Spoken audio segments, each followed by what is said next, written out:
D'abord, il faut dire aux compatriotes du RDPC que ce que fait l'honorable Nietzsche dépasse largement les 8 millions de micro-projets. Et d'ailleurs, les populations sont d'accord avec ce que fait l'honorable Nietzsche. C'est pour cela qu'elle lui renouvelle. Elle lui renouvelle. Ne soyez pas tendus.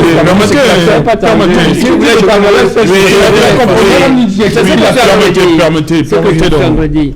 L'honorable Nietzsche a sauvé les milliards de francs dans presque tous les ministères. Presque tous les ministères. Ça dépasse largement les 8 millions de micro-projets qui sont d'ailleurs quelque chose que le SDF souhaite qu'on enlève. Parce que ce n'est pas le rôle du député de faire des puits, de faire des forages, de faire ceci. Le rôle du député, contrôler l'action du gouvernemental et voter les lois. Voilà les deux rôles. Les populations n'ont pas besoin de ça. C'est pour faire quoi? Le RDPC, ne vous énervez pas. Donc, on se calme. Il faut écouter tout à l'heure. Deux rôles essentiels et que l'honorable Nietzsche fait à fond. Voter les lois et puis contrôler l'action du gouvernement. Et il le fait. Et d'ailleurs, pour le courrier qu'il a envoyé aujourd'hui, une fois de plus, ça pose un problème parce que je me suis demandé, les 55 milliards, est-ce qu'ils n'étaient pas inclus dans la loi des finances?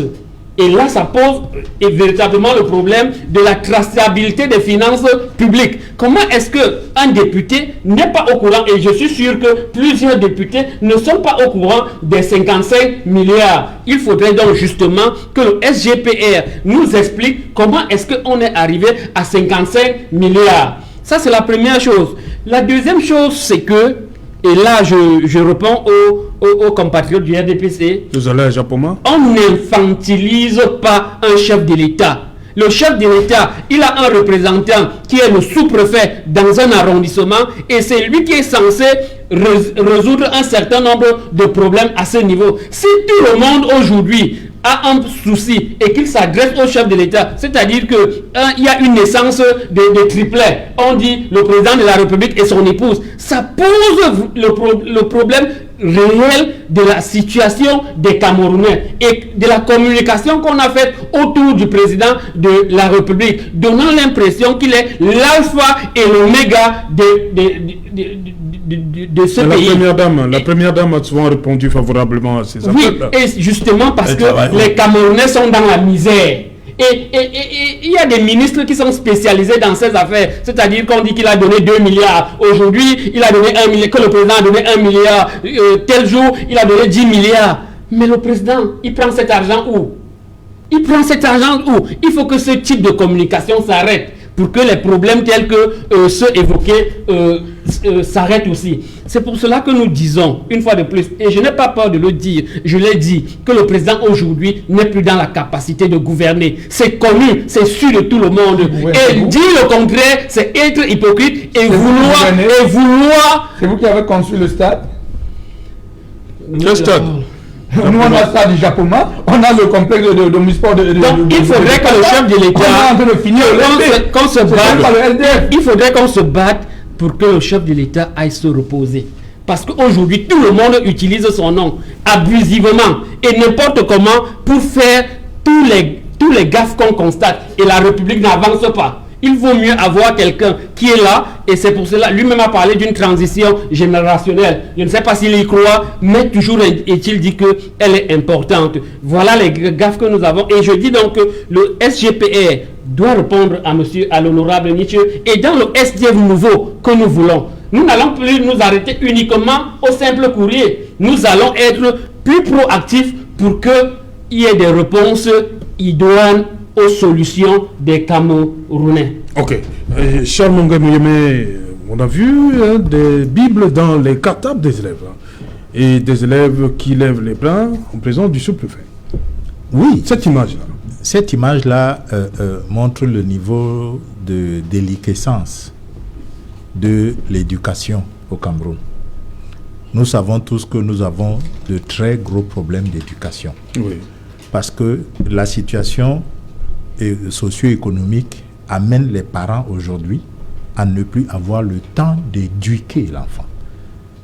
Les enfants ont un semblant d'instruction qui est même imposé de l'extérieur parce qu'on n'étudie pas ce qui nous est utile. Tous ceux qui sont des pédagogues peuvent vous le dire. Et on a donc aujourd'hui des enfants qui grandissent tout seuls dans un environnement tel que nous le connaissons aujourd'hui, où il y a de la surcommunication. Ils sont matraqués par un certain nombre de choses, les films, les vidéos, les androïdes, etc. Et malheureusement, les parents sont obligés de sortir tous. Depuis qu'on nous parle du code de la famille, on ne consulte même pas. Parce que un pays qui est dans cet état, sur le plan moral, sur le plan éthique, quand vous avez des enfants en dessous de 10 ans, logiquement, les deux parents ne doivent pas travailler à temps plein. Il en faut forcément un pour éduquer les enfants. Parce qu'on est dans une situation, aller dans les établissements scolaires, assister à un conseil de discipline, vous allez pleurer. Vous voyez des jeunes enfants, ils sont dealers de drogue. Et on leur demande en plein conseil que, mais qu'est-ce que vous faites avec la drogue? Quand vous fumez ça, ça vous donne quoi? Il dit, ça nous fatigue. Et l'autre dit, moi, ça me donne le courage de faire ce que je ne peux pas faire normalement. Quand vous écoutez ça de petits enfants de 15 ans, 14 ans, vous pensez qu'il ne faut pas se retourner vers leur éducation? Il y a un gros problème. Mais beaucoup disent aussi qu'il faut que les deux parents travaillent pour avoir quelque chose à la fin du mois. Qui va élever? C'est pour ça que je dis que c'est le contexte socio-économique qui pousse les parents à sortir tous les deux à 6 h du matin et à revenir à 22 h. Vous pensez que quand vous êtes sortis à 6 h, vous revenez à 22 h, qu'est-ce que les enfants sont en train de faire? Qui les éduque? Parfois, on va chercher d'autres enfants pour encadrer des enfants. C'est-à-dire, on va, certaines familles allaient dans les zones du nord-ouest, sud-ouest, etc., pêcher des jeunes filles qui elles-mêmes ont 10, 11 ans pour venir encadrer des enfants de 6 ans. Un enfant peut encadrer un enfant. On a de gros problèmes d'éducation. Et comme il n'y a pas d'exemple, parce que c'est cela aussi, quand vous regardez autour de vous, ces enfants sont intelligents, ils ouvrent la télé, ils regardent, ils voient que les grands-parents ne respectent pas le minimum. Des gens qui sont vieux, qui devaient les sermonner quand ils ne respectent pas les petites règles à la maison. Eux-mêmes ne sont pas en train de respecter les choses minimales. Des tests qu'ils font eux-mêmes, ils ne respectent pas. On les traite de voleurs, on les met à Kondengui, on les met à Newbel pour détournement de deniers. Le problème de Bounadi, dont on vient de parler là, c'est quoi? C'est l'accumulation. Les gens oublient même que c'est dans cette terre-là qu'on va les enterrer. Ils s'entretuent pour ça. C'est-à-dire qu'il faut qu'on change de système de pensée. Vous ne pouvez pas habiter 3-4 maisons en même temps. Vous ne pouvez pas conduire 5 voitures en même temps. Mais quelle est cette course à l'accumulation? Pourquoi est-ce qu'on ne fait pas une loi sur l'enrichissement illicite pour qu'on n'ait pas des super riches qui viennent détruire les pauvres à tout bout de champ? Parce que, et quand vous mettez donc, quand vous avez ce type de problème, Serge Alain, et vous réalisez que vous êtes en train de mettre 218 milliards pour le divertissement dans un stade. Plus 35 milliards. Plus même. Plus. Parce que pour la CAN, c'est plus de 2000 milliards qu'on va dépenser. Et vous réalisez que des questions de titres fonciers, que de l'informatisation avec tout ce que l'informatique peut apporter pour sécuriser ce genre de phénomène, pour qu'on n'ait plus ce type de choses, de double titre foncier, chacun présente son titre foncier pour la même terre. Vous pensez qu'il faut combien pour informatiser ces services-là? On a les mêmes problèmes pour l'état civil. On a les mêmes problèmes. Des choses qu'on pouvait informatiser tranquillement avec moins que ça. Ce qu'on est en train de mettre sur des stades, nous dit-on, on sera prêt à organiser une Coupe du Monde. Parce que vous pensez que la Coupe du Monde, c'est seulement le terrain, le gazon. Vous ne savez pas qu'il faut mettre toutes vos infrastructures au même niveau. Moi, je pense que le problème de ces enfants est grave. Et une société qui laisse ses enfants dépérir, qui abrutit sa jeunesse, on arrive à la situation où on est aujourd'hui, où on envoie des jeunes aller défendre les travers des parents. Regardez les plateaux de télé, c'est souvent des jeunes qui viennent défendre la gabegie Suivez mon regard. Ils sont jeunes. C'est eux qui devaient nous dire que monsieur, t'es pissé. Sortez de là, laissez-nous gérer parce que vous nous avez fait plonger dans un abîme. Non. C'est eux qui viennent vous dire que non, c'est bon et tout. Et ça sort de ce que un professeur camerounais, Koumandoumbé, appelle le génocide intellectuel. Moi, j'ajoute toujours intellectuel et éthique qui sévit au Cameroun. Et c'est pour ça que les enfants, ils grandissent aujourd'hui en fumant la drogue en 6e. Ils ont des comprimés de 100 francs qu'ils prennent pour être courageux. Pourquoi ils font ça? Parce que quand vous allez dans les établissements scolaires, l'État lui-même, qui dit à quelqu'un qui veut faire un collège qu'il faut des structures de sport, allez regarder les établissements publics qui ont des structures de sport. Qu'est-ce qui va occuper l'enfant s'il ne peut pas faire du sport? Il n'y a plus des orchestres dans les lycées. Vous arrivez, il n'y a pas d'instruments. Il n'y a rien du tout. Quand ils ne font pas cours, qu'est-ce qu'ils font? Ils commencent à ruminer des choses. Donc il faut vraiment qu'on prenne cette affaire au sérieux parce que c'est très très grave ce qui se passe avec nos enfants. Emmanuel Kounié, je vais vous poser une question. Après, on a Japoma, on aura forcément le complexe sportif d'Olembe. Comment rentabiliser toutes ces structures après la CAN de janvier 2022? Vous pensez que les gens qui n'ont pas de projet, pour pouvoir rentabiliser un certain nombre de choses, vont pouvoir, n'est-ce pas, concevoir quoi pour rentabiliser, n'est-ce pas, ces stades. Ces stades, je peux vous dire, sans aucun risque de me tromper, constituera plutôt un problème. Ça va ressembler à la Camer.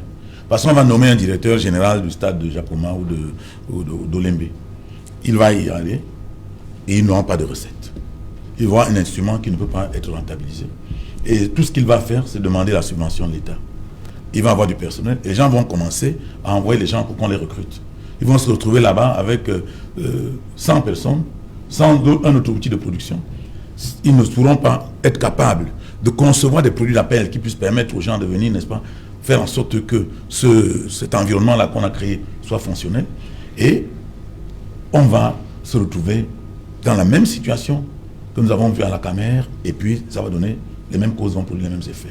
Compression, changement de directeur, etc., etc. Et c'est une perte de temps. Moi, je crois que nous avons suffisamment parlé de cette affaire. C'est une faute, pour ma part, que de construire des stades monumentaux comme ça, dans un environnement où le sport n'est pas suffisamment développé. On a parlé tout à l'heure, Charles parlait tout à l'heure, n'est-ce pas, du cyclisme, de la natation. Alors vous avez des piscines. On pourrait peut-être organiser des championnats africains. Oui, mais ces enfants se seront préparés où? Et nous, on le sait. L'enfant de Bertrand se prépare où? Est-ce que nous avons une équipe de natation? Et nous n'avons pas d'équipe de natation. Nous avons fait quelque chose pour pouvoir, n'est-ce pas, faire du tape à l'œil, mais je crois qu'on aurait mieux fait, n'est-ce pas, de faire autrement. Maintenant, c'est déjà là, on ne peut pas faire autrement, mais il faut commencer la réflexion. Comment faire donc pour commencer la réflexion pour que ça soit un pôle économique. Voilà. Que ce soit un pôle économique. Et je peux vous garantir que ces gens-là qui nous gouvernent, je suis presque certain qu'ils n'ont pas la capacité de créer un pôle économique parce qu'ils n'ont prouvé nulle part. Et puis je veux dire un petit mot. Oui. Je veux dire un petit mot sur le cas de Bonadibon. Oui, Bonadibon. Vous ne pouvez pas être dans une ville où les maires et les maires ne savent même pas quelles sont les limites de leur arrondissement. Ouais. Quand l'avion est tombé à Douala 3e, le gouverneur, les gens sont allés là-bas, ils se sont rendus compte qu'il y avait tout un quartier là-bas. Même le maire de la ville s'étonne de voir qu'il y a même des petits commerces là-bas, donc ils ne connaissent pas. C'est-à-dire qu'ils ne savent pas quand est-ce que les gens s'installent. Donc, quand l'urbanisation vient après l'occupation du sol, c'est-à-dire quand l'occupation du sol précède l'urbanisation, ça donne ça. Et puis, vous allez voir, j'ai discuté avec un responsable de la communauté humaine qui me disait que pour 600 km de drain à Douala, il y a à peine 140, 150 km construits. Ça veut dire qu'il faut construire ces drains-là. Dans la ville d'Abidjan, ils ont presque la même chose, mais tous ces drains sont construits. Et quand vous regardez le budget de la communauté urbaine de Douala, 54, 57 milliards de francs, pour une population de près de 5 millions. Abidjan, le district autonome d'Abidjan, qui est la ville d'Abidjan, a près de 200 milliards. Donc vous voyez donc que pendant ce temps, on va aller sortir 300 milliards pour construire un stade. Alors que la ville elle-même a un budget de 50 quelque chose de milliards. Et le personnel d'environ 2000 personnes qui travaillent à la communauté urbaine de Douala, qui a 6 arrondissements. Alors, vous pensez que 2000 personnes peuvent faire quoi? Si on les répartit par arrondissement, il y aura combien de personnes à la communauté urbaine pour surveiller, pour travailler dans un arrondissement. Donc il y a un déficit de tout. Okay. Et pendant ce temps, les gens prennent 2000 milliards pour investir dans du béton, le béton qui vient de l'étranger. Et puis, quand vous regardez même cet investissement, vous vous rendez compte que la part qui revient au Camerounais, c'est-à-dire que les Camerounais ont gagné là-dedans, c'est sensiblement égal à 0. Puisque le béton vient de l'étranger, on achète tout et ça repart. Et ces gens-là, je voudrais vous dire, tous ces gens qui viennent ici, on les paye en devises. C'est-à-dire tous ces marchés-là. Dans le marché même, on dit en quelle devise on vous paye. Donc les paye en devises, ça provoque l'évasion de nos devises. Et nous nous rendons compte que ces gens sont tout simplement en train de provoquer une sorte de je ne sais pas si on peut appeler ça gabégie, d'érosion économique. Je ne sais pas s'ils ont mesuré la portée. Ok. Comment on va faire après la Coupe d'Afrique des Nations en janvier? Il faut me dire, monsieur Kouni, que... Pour rentabiliser Japoma et Olembe. Oui. Comment on fait? Je voulais lui rassurer de ce qui doit être fait.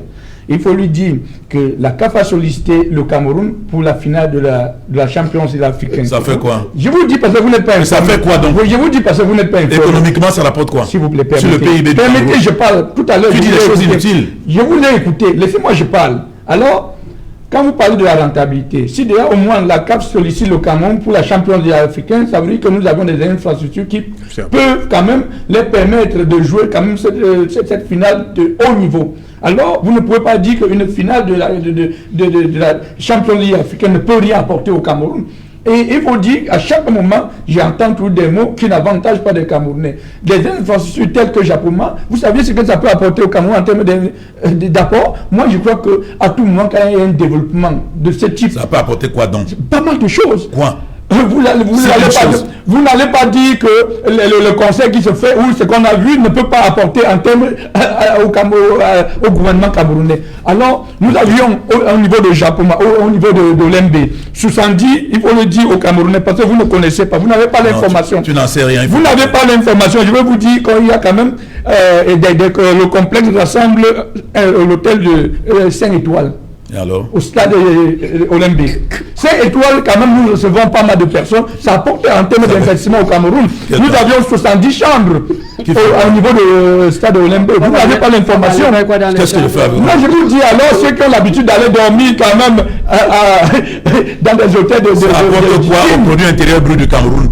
Tout le tralala que tu racontes là, ça apporte quoi au Cameroun? Pendant le champ, vous savez ce que ça a apporté au Cameroun? Ça apportait quoi? Ça m'a rien apporté au Camerounais? Ça apportait combien? Dites-moi savoir, le champ que nous avons en Cameroun, ça n'a rien apporté. Ça apportait quoi? Au-delà de la visibilité, au-delà de l'engouement que nous avons eu, même en termes d'investissement, on a vu comment les Camerounais se sont comportés pendant... On dansait. Non, au-delà de danser. On a perdu 4-0. La plupart de nos compatriotes, je n'ai jamais entendu que l'équipe a perdu 4-0 dans une finale. Au-delà du football, on parle au-delà du football. Oui, au-delà du football. En termes d'investissement, tous ceux qui ont investi autour du stade de Japoma, on a vu ce qu'ils ont eu. Ils ont investi quoi? Non. Moi, j'ai vu aucun investissement là-bas. Non, ils ont eu. Il y a eu quoi? Qui a investi quoi? La plupart de nos compatriotes qui vivent autour de... Je dis qu'il n'y a aucun investissement. Ils ont trouvé, chaque Camerounais a trouvé son compte au niveau de Japoma. C'est parce qu'il y avait la compétition. Maintenant, vous êtes en train de reprocher au gouvernement qu'on a investi que de 218 milliards. C'est la même chose que vous avez dit lorsqu'on était en train d'investir au niveau de Japoma. C'est la même chose que vous avez dit lorsqu'on était en train d'investir au sein du complexe de Bepanda. Je crois que pour une fois, acceptez au moins ce qui est bien. Monsieur Kouni, vous avez dit quelque chose de cruel. Je voudrais vous dire et vous rassurer. Au moment où on investit des sommes énormes dans notre pays, parlant de Olembe au Japoma, il est important de dire aux Camerounais qu'en ce moment précis, ça apporte, et en termes de rendement et en termes d'entretien, ça va quand même permettre à des jeunes Camerounais, ça va permettre à des jeunes Camerounais d'avoir de l'emploi. Pas du tout. Effectivement. Merci. Ils ne pourront pas entretenir. Je voulais finir en disant quand même à ceux qui pensent que les jeunes ne peuvent pas venir défendre le projet de le chef de l'État. Nous, on est prêts. Quand le chef de l'État parle de la transition générationnelle, il parle de qui? Il parle de nous. Nous avons le devoir de dire à nos camarades, de nous dire aux jeunes ce que le chef de l'État fait. Et tant que ça doit être fait ainsi, nous allons continuer à vous dire que vous allez échouer et dire à vous et à vos camarades que vous devez cesser. Parce qu'en fait, quand vous... Sinon, non, vous allez... si on ne cesse pas. Non, vous l'avez raté. Vous l'avez passé. Quand vous avez raté, vous passez le temps à échouer. Merci, Willy Kenye. Il faut vraiment arrêter ça. Qui n'avantage pas. Merci. Vous ne connaissez même pas et vous allez arrêter ça. Merci, Willy Kenye.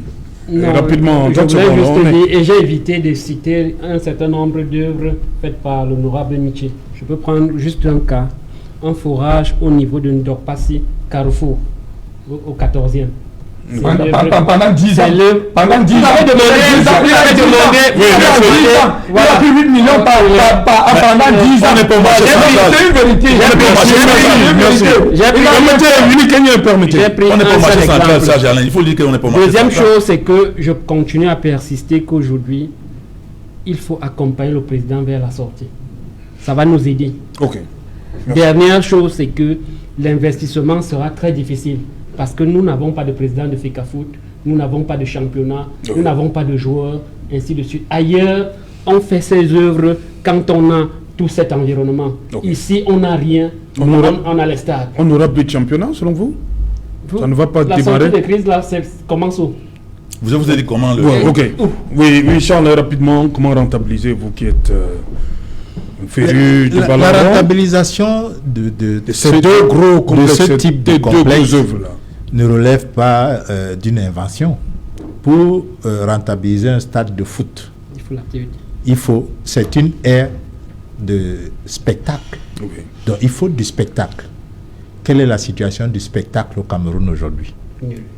Quand vous parlez du spectacle de musique, vous avez vu la situation des artistes? Vous avez vu le tollé qu'ils ont soulevé quand Fally Ipupa faisait un concert où on vendait de l'eau à 20 000. Vous avez vu la bouteille d'eau à 20 000. Vous avez vu comment les artistes se sont plaints.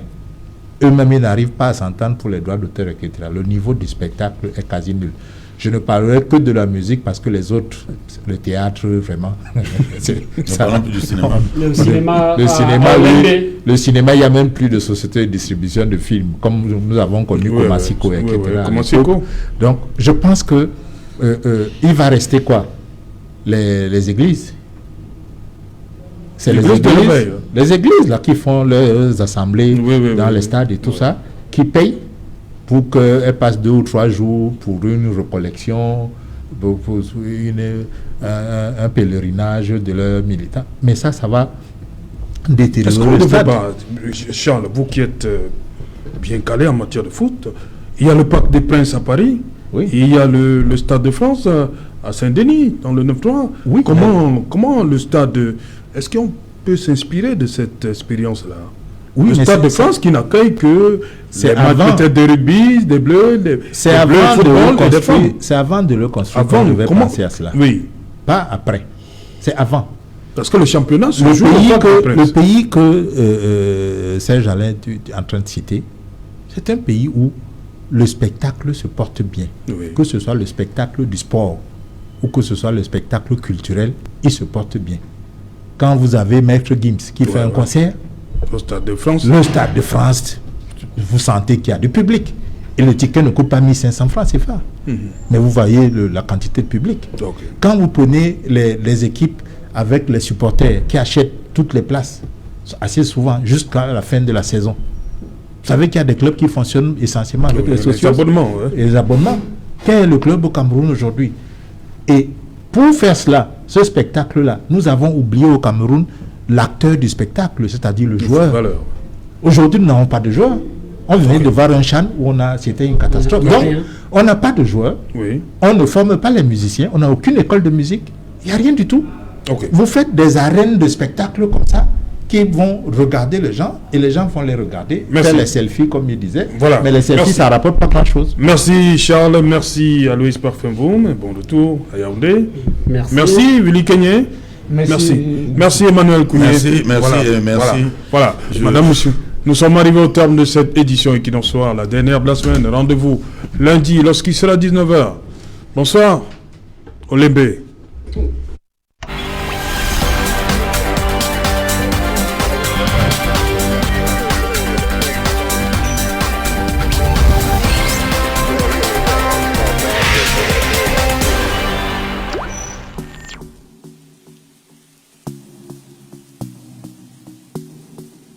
Couples venu de